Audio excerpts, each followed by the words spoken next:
welcome, world. Or should I say family? You know what time it is. Another, as my favorite word of the day is amazing. Going quiet. Another amazing episode featuring the Lifestyle Brothers. Our phenomenal podcast, videocast, vlog of Travel Star Tuesdays. Today, people, we have an amazing guest. Why do I say amazing? Because I like to praise people and put them into their proper perspective. We have the wonderful Dr. Give credit where credit is due, Dr. Juliana Gully. Round of applause, people. You had the button yet? Oh, thank you. Yes. So going right now, relax, okay? So yes, I like to make sure I give people the proper credentials when they come onto the show. So, I have to acknowledge Doctor, because she earned it. She put that work out to get her pedigrees put together. So Dr. JG, how are you doing today? I am doing wonderful, Mr. Smalls. Thank you so very much. Thank you for the intro. Like I don't think anybody has brought me out like that. Like I'm feeling real good right now. Good. Well, no, you gotta let people smell their flowers while they can. So I'm always going to praise people whenever I can, especially when they've done the extra work, the extra leg work to reach certain higher plateaus, which many people falter and fail to do. So yes, I salute you, congratulate you, and also understand that you have your doctorate in the wonderful field of education. That is correct. I have my doctorate in education. That was something that was like a lifelong dream. Like I actually pursued it, because my goal was I want to work with adults who also have that same dream. Because I didn't start this journey until I was very, very late in life, in my 30s. Like I didn't go straight to college from high school. I was literally 33, married, 3 kids, and said, you know what? I gotta get this done. I got to get this done. So it started off with the little small.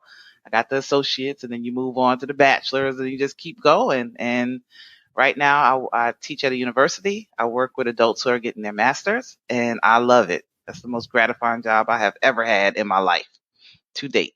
Well, no, that's very inspirational as well, because I tell people it's not when you start the journey, it's about when you complete the journey. So whether you started at 18, 28, 48, 68, you finished the journey, you made it across that finish line. As my coach used to always tell me, no matter how you run a race, cross that finish line, whether you're in first place, last place. So I salute you. Yes. I salute you, sister. Thank you. I know. And we appreciate you. I went past college. I gotta go. It happens. Back. Yeah, we never really talked about this to our family is watching, our real backgrounds, what he's doing life early on, whatever. Because I as well, I went to college. My baccalaureate is in it's communications, television and film. So some people say, hey, Smalls, you kind of natural in front of the camera. It's not that I'm natural. From my 10th grade year of high school, we actually had a TV production program. So from that grade on to my collegiate years was always with cameras, whether it was editing, in front of the camera, being a lighting guy, whatever. So it's just something I used to love to do. And it's strange how the universe works. I left it alone completely until Mr. Goon said, come on, bro, we should do let's do an audio podcast. You know what? Let's start recording a couple of our trips to show the world, that we're black men that travel, So he kind of brought me back into this universe of, broadcast communications, because I left it alone back maybe 99, 2000, a long time ago. Ain't it amazing how things come full circle? Correct. And that was your passion, and you probably didn't even know it was your passion. So you went on to do other things, and then you get brought right back to where you started from. Yeah, my big bro brought me back. I was like, man, I don't do this stuff, man. But big bro kept saying, let's do it. So yeah, he brought me back into it. But it's funny because I said to myself, I've been considering going back to college to, get my master's. And my master's was going to be in education. Wow.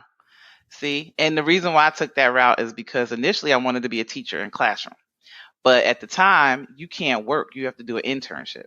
So me not working and taking care of the family, it was not going to work for me. So I did everything I could outside of get that real teaching degree with the thought that one day I'm just going to teach in higher ed. I'm going to teach on a collegiate level, and that's it. And I've done plenty of other things in between them, just like you, Mr. Smalls, but came right back to education, because that was my passion. It still is, Other stuff paid the bills, but this is what I love to do. Well, passion is what fuels people's dreams. And I tell people, passion is what fuels your dreams and makes them become a reality. So, yes, you've done it. You filled your tank up to the fullest level and you was able to excel, which is dope.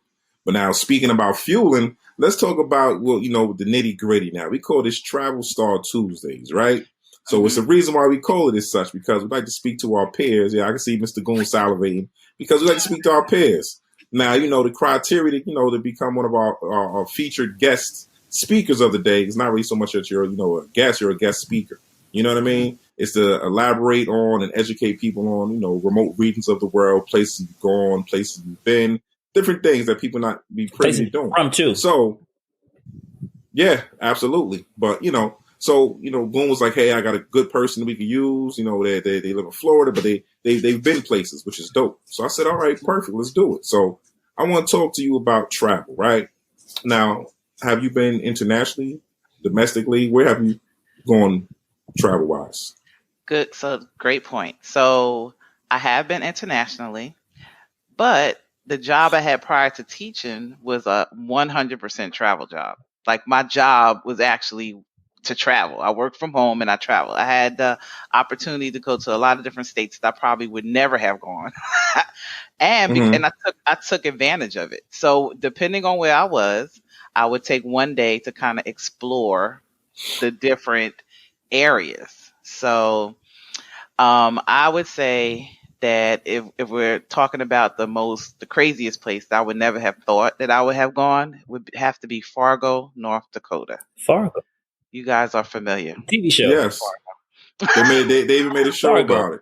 They made a movie about it. So I went to Fargo, North Dakota, and I was shocked. It initially I went, it was early, maybe 2014 or something like that was my first trip. And it was crazy because I see you guys go internationally a lot of places, and sometimes you guys are the only African Americans that I see in the photos. Well, we're talking domestic wise. In Fargo, I was the only black person I saw for 48 hours. I kid you not. Never forget this. But it was so warming and embracing, and they had a lot of stuff that from an educational perspective, but it was crazy. I was like, where's the other black people? It's just me. But and Fargo was just one of those places. So I would tell people, right now they put down like the pipeline and stuff. So now it's a lot more diverse. So they have it's a lot more diversity. They built it up. But, if that's just someplace that people probably wouldn't think about going, who wants to go to Fargo, North Dakota? It's freezing cold out there. But yeah, it was interesting. They had a lot of good restaurants. I tasted deer meat or bison or something like that for the first time.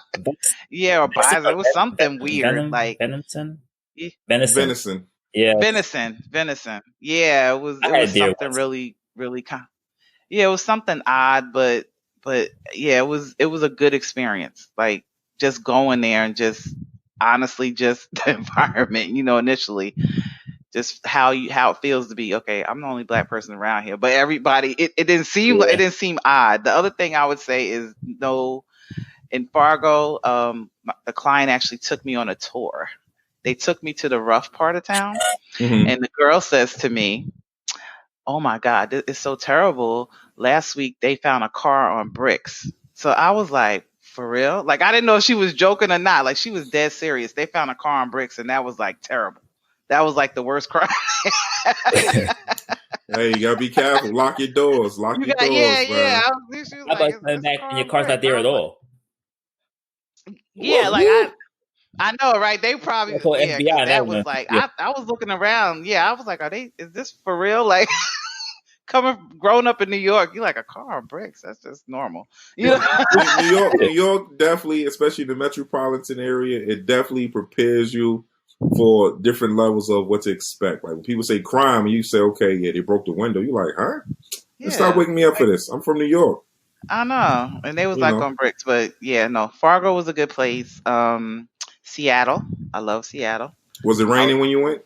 Actually, it wasn't. So nice. I went a couple of times. So the first few times it was raining. I don't like Starbucks, so that's another thing. That's the homeless It's a homeless Starbucks. Starbucks, correct? That was like a curse word. Like I was drinking Seattle's best because I'm a coffee head. But yeah, another time it wasn't raining, so I was able to go down to the fish market. What's called Pike's Market. Did you catch the fish?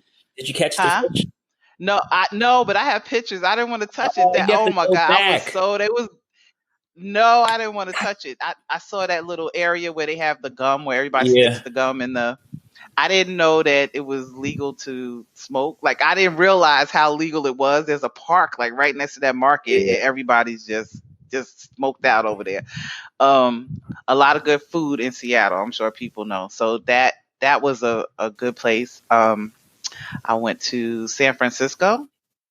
The Golden Gate Bridge. Didn't realize how bad, like even coming from New York, you guys know, like the California homeless population is no comparison. And listen, to New York. I was not prepared for that. Like that shocked me. They have encampments for you guys that are watching us now. They have actual encampments out there where it's literally a couple of hundred homeless people living in an encampment, and you're like, wait a minute, this is like legal? Is this state sanctioned? No. They just took over the area. Like, okay, we're gonna make us our own encampment of all homeless people, families, babies. You're like, holy sheep. You know what I'm saying? Which is crazy. It is, and it's super expensive to live. So a lot of them is working homeless. They work, but they live in the encampments, like you said. They have their own security. Like it. I mean, really, the educational perspective from that alone was like crazy to me because I'm like, wow. But LA is LA. So between LA and San Francisco and Oakland, the whole thing. I mean, that to me, those were memorable places. I'm trying to think. Wisconsin. What about international now? Have you been? So international, yes, I have. Oh, wait. So you've been privy to go overseas? Yes, I have been privy to go overseas. Yes. Talk to me. Talk my talk. I'll say Caribbean, right? I'll say. Hey. That is international. Overseas. So let's talk. We started to talk about Montserrat, right? So my dad is from Montserrat, and that's a very small island in the Caribbean. It's in between Antigua and St. Kitts. So it's in the middle. Super small. Yeah, it's in the middle. Like it could take, to me, I think it took like 20 minutes to get from one side to the next. But now, right now, can you tell the listeners or viewers who are watching this, because it is a known historic fact about Montserrat, that something occurred, a while ago that everybody knows about. Yeah, so I don't know the exact year, but they had a volcano that was dormant and it became active, and it just destroyed like half of the island. So a lot of the inhabitants of the island went to other places. It's been some years now, so it's coming back. I don't think the population probably has rebounded like it should, but it's still, it's coming back now. But the island in itself is a beautiful island. Like I had never in my life seen, they call it the Emerald Island. So if you look it up, that's the name. And the water is green, like literally white sand, green waters. Like I had never, to this day, and I live in Florida, and we have some pretty nice beaches on the Gulf Coast, seen water like that. The island in itself is beautiful, like just the mountains and the restaurants that sit on the mountains. The downtown area, I know it's coming back. I mean, I went prior to the volcano erupting, so it was, I have some pictures to reflect on. So the differences between the pictures of what I have of the downtown area and things that are not there anymore, it's a big difference. But yeah, it's a beautiful island. Like I would say, if you guys have not gone, put that on your list and to go check it out. That's definitely on my list. The Emerald. I'm writing it down as we're talking. You're actually helping us educate. Well, you're an educator, so doctor. Emerald Islands at Montserrat. Mm-hmm. Yeah, because ironically enough, I actually know somebody, via a friend of a friend, more or less, that was from Montserrat. And I remember the volcano erupted. And that was in it's like the early 90s. Mm-hmm. When it occurred. Because when they told me the story, I said the volcano erupted. They said, yeah, it's erupting right now. I'm like, huh? Yeah. They said, like you said, it was dormant for quite some time. If I remember correctly, it was on like the southern coast of Montserrat. Yeah. And it's crazy because like when you go in the mountains, especially if you grow up in New York. So first of all, that's like a culture shock. You go in there and you're in these mountains and to see the people that they actually lived on the side of the mountains, the volcano, Mm-hmm. I went there and I love Caribbean food. Don't get me wrong, but to actually watch them like kill the goat in front of me and then talk about we gotta cook it. Yeah. It changes your perspective sometimes. It did. I was like, oh. You was like, I was just playing with my dinner last Yeah. night. Yeah. I don't know, so yeah, that was, I still eat it now, but it was just a shock just to watch them go through the process, so. But and then I learned about what's that, overproof rum, like that. They love the carnival with the rum and lighting it on fire. I think prior to that I had never seen alcohol lit on fire before. That overproof 100%. But that it's a nice time to go. If you're gonna go, I would say during a carnival time because it's really nice.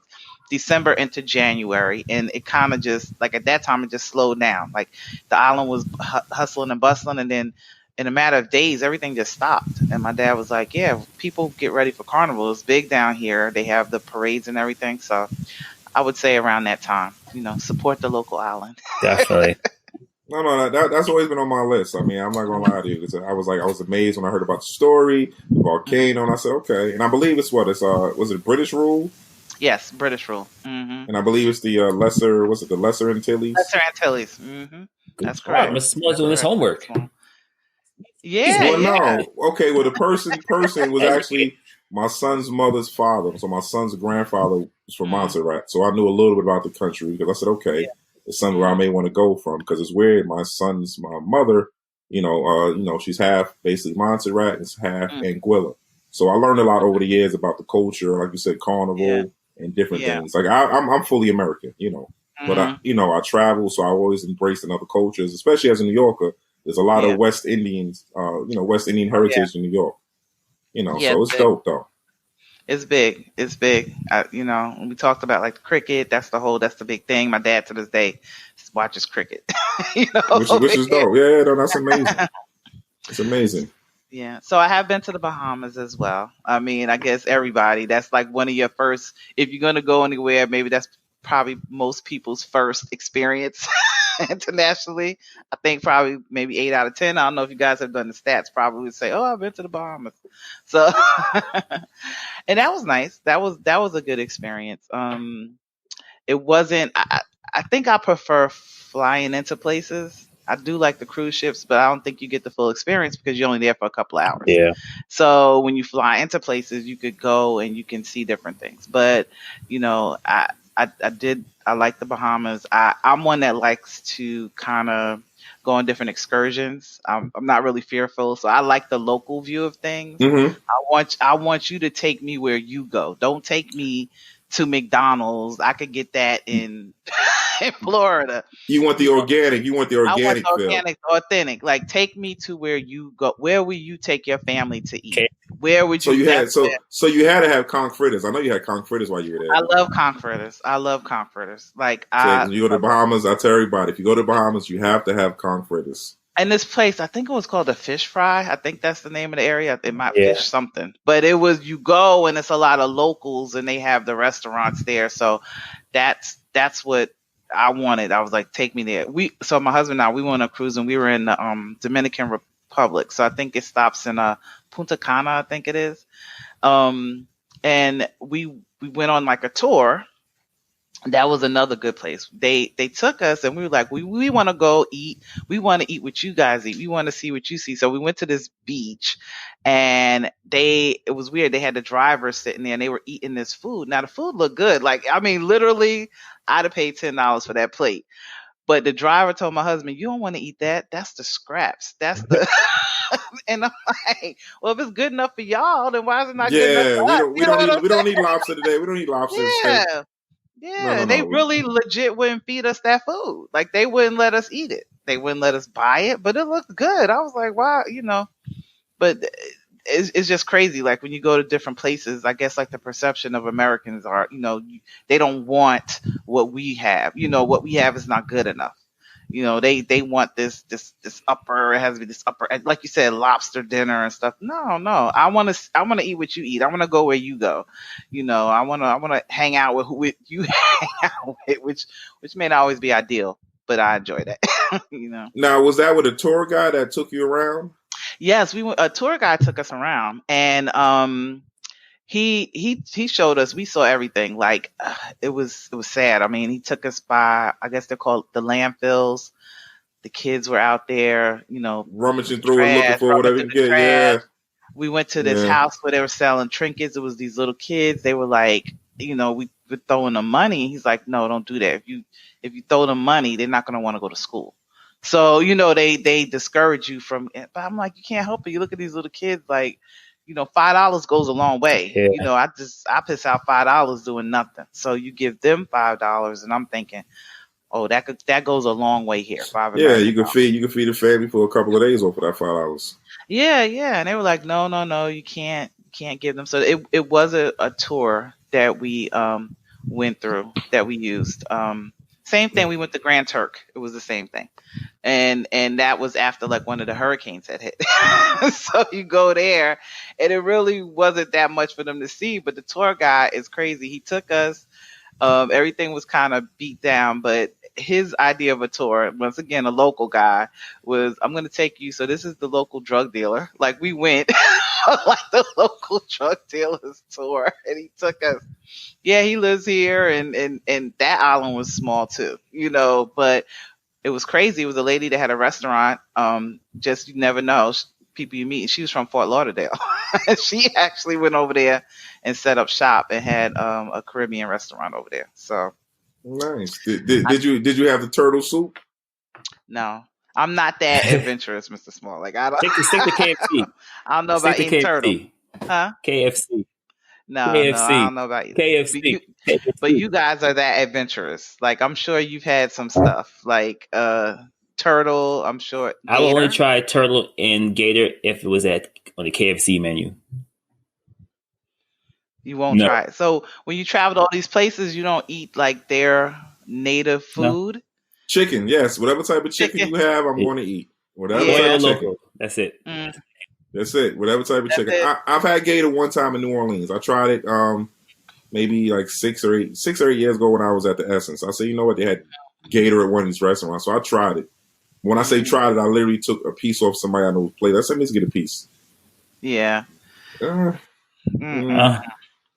let me ask you guys a question, because there is one place that's on my list that I want to go to. I'm probably going to butcher the name. Hold on. Let me get my headphones ready for this one. That's the question, Doctor? Yes. Doctor? Let's get it, Doctor. It's in Greece, but it's Kava Tag. Help me out. I'm going to have to Google it. Kava Taganos, or I know I'm messing it up. Hold on. Take your time. I will. Hold on a second. What color was it? What color did you see? Was it all white, facades, or was it blue? Is that the place with the ship that's on the beach? Yes. Yes. I knew. Yeah, you know what I'm talking about? Yeah, you said it right. The resort. You said it right.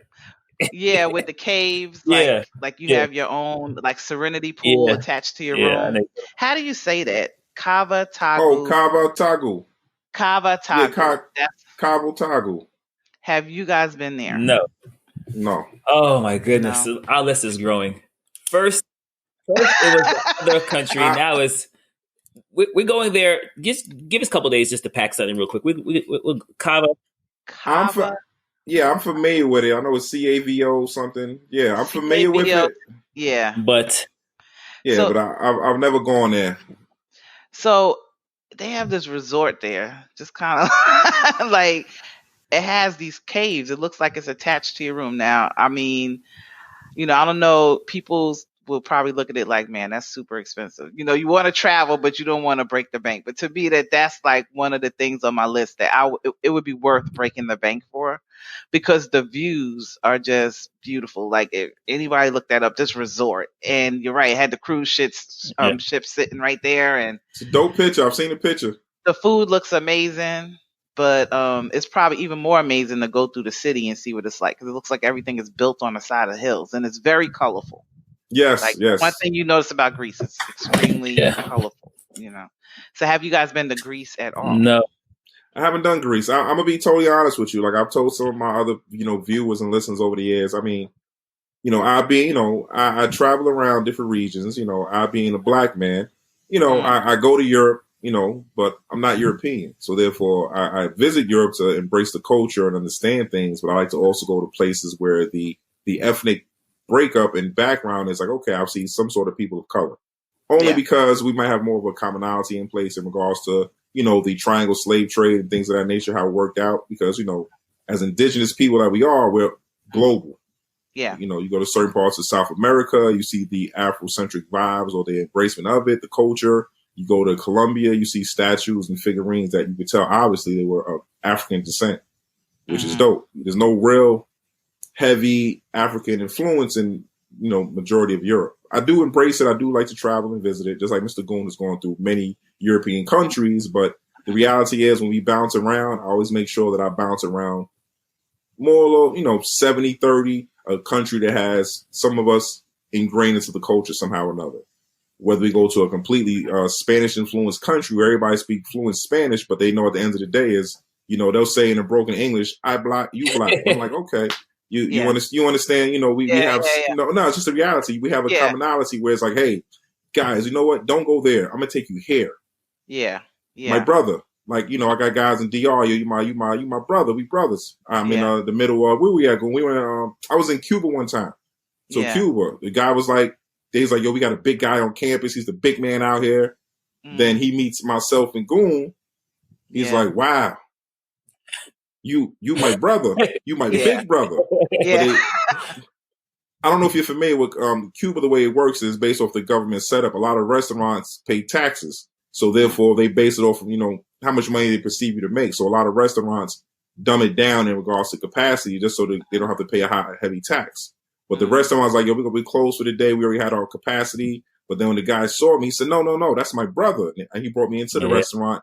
And they were amazed, like, wow, you guys really could be brothers. Bullhead, mind you, I'm American. He's Cubano. But they embraced me just the same. They open arms. They gave us hugs. They brought us in like we were family.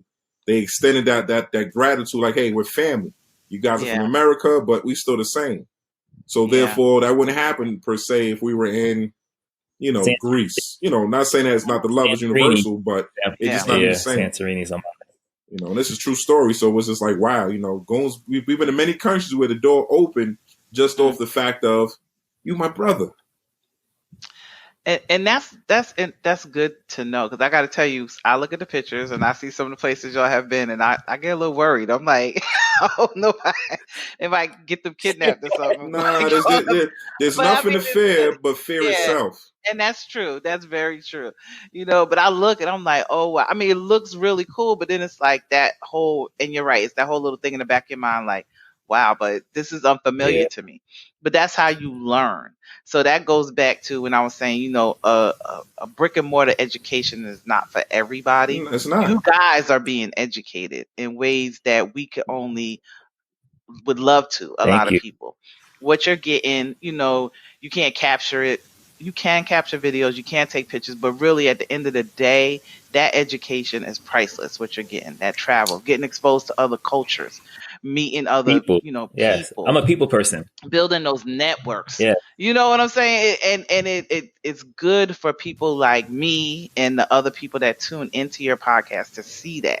Like, man, they're doing it. They're going out, they're having a good time, but at the same time, they're educating us on different things that we can see, that we can experience. You don't have to drop that money on that. It's nice to have nice things, but that money you spend on that Louis, that could be a trip. Oh, no, that could be a couple. I'm sorry. That could be a couple of trips for us.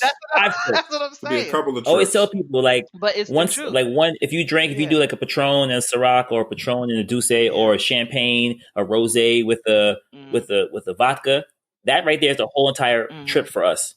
From the time we pay for a hotel, flight, food, cab, that's right there is the whole entire trip. Our trips are always, this is a Snapple fact, our trips are always under $999. We have never been anywhere in this world that we paid more than $900 to go to. Never. It never happened. So you figure if you go to the club and have one hookah, one Patron, couple shots, one bottle of champagne with your girls or your friends celebrate, right there's the whole entire experience that'll last you a lifetime. Yeah, those you're right. Those memories, and even though that you guys captured things on video, you got pictures, you and Mr. Smalls could sit down and have conversations and talk about things and just reminisce. Like once you guys get to the point, like we're not traveling no more, you know, you sitting there, not saying y'all ever gonna get old, but you know what I'm saying. That's a you fact. have a conversation and you know, Mr. Goon could bring something up, or you could bring, hey, remember that, remember this, you know, and that's it. You can't get rid of those. Those are timeless. Those are priceless. And I'm very appreciative that I grew up in an era to where I know what it was like before all this social media, and I understand how to use the social media. So I have those memories. Like when I went to Montserrat, it's just the pictures and my memories in my mind, you know, and the stories that I heard, you know, versus there's a video for every little thing that happened. That's not the case. Or even growing up, you know, it's just I can have conversations with people and they're like, yeah, I remember that, or you know, we're a little older now. We may forget some facts or we may change some things around, but still remains the same. You got those memories. So I applaud you guys because that's good. That's good. I live vicariously through you. No, but we applaud you. We applaud you big time. I mean, the things you said. I mean, I didn't cut you, bro, but the things you said, you know, you definitely been fueling our tank.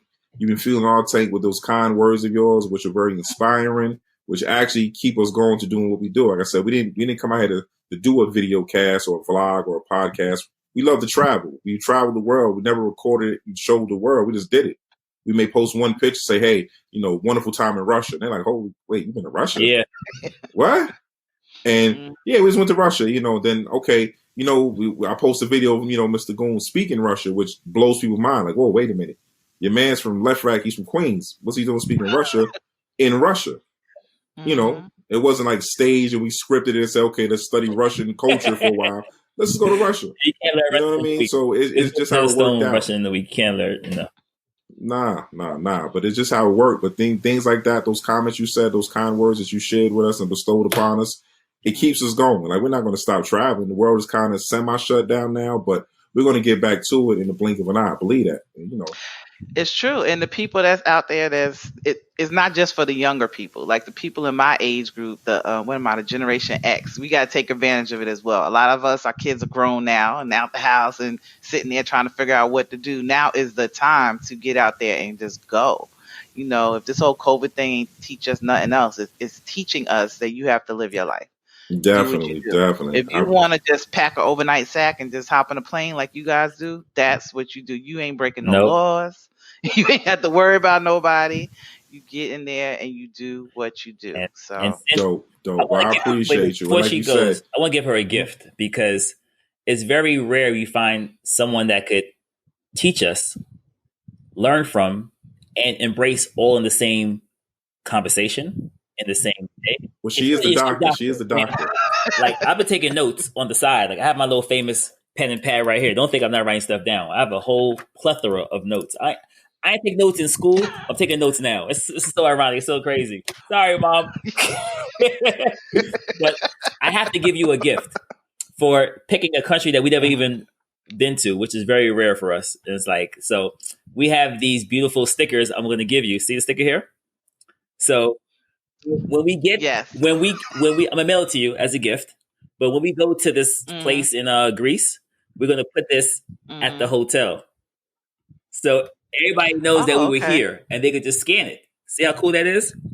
So far, we have to go to Androya. What's the place called again? Oh, the place you said. What was it? Androya, between France and Spain. A little small. You take a bus from Spain to get to this country.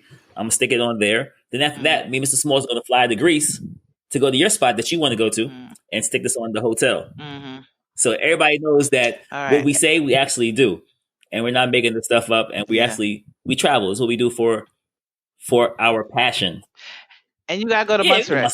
So definitely. So let me get two more stickers then. How about I give you a sticker? Hey, there's a recording studio. There's a famous recording studio there too. So y'all gonna have to go up there. Yeah, You're gonna have to give them 16 bars, Mr. Oh, Smalls. I'm the. They need 16.